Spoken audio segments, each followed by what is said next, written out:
we have here one of the most improved players in the league, Wewe Estoque, Wilin Estoque. Hello po. Kamusta? Congratulations. Ayun, sobrang saya. Hindi ko pa maimpinta yun talaga. Okay. Nakuha namin.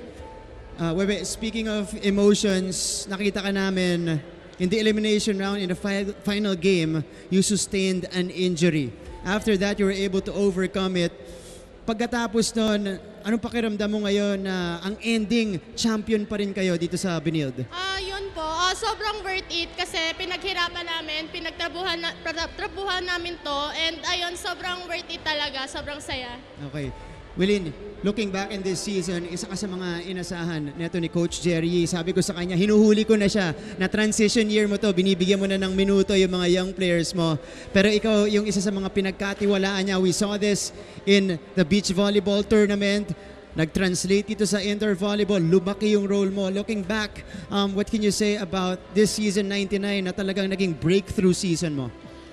So ayun nga yung sinabi ko po na pinaghirapan namin, nag-training kami, may mga ups and downs kami, mga breakdowns dahil sa game. So parang sa akin, sobrang worth it dahil nakuha namin tong game na to, yung final game namin. Anong pakiramdam na three-peat champion ka? Sobrang saya. Di ba? Yes po, sobrang saya talaga. Diba? They'll never get used to this feeling. Every time they get a championship, iba talaga yung high at pakiramdam. Okay, Wewe, ang dami nakasuporta sa'yo. Of course, your family and friends are watching right now. Your opportunity, pati na rin yung teammates mo, your coaches, pwede mong pasalamatan dito.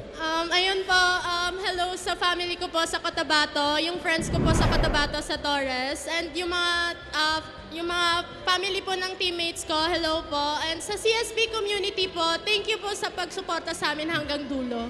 Yun lang po. Oh, next time, parang kay Chloan, pupunta na sila dito, manonood na sila ng live. Yes. A round of applause for Wilin Estoque. Thank you so much. One of the key players of the Lady Blazers.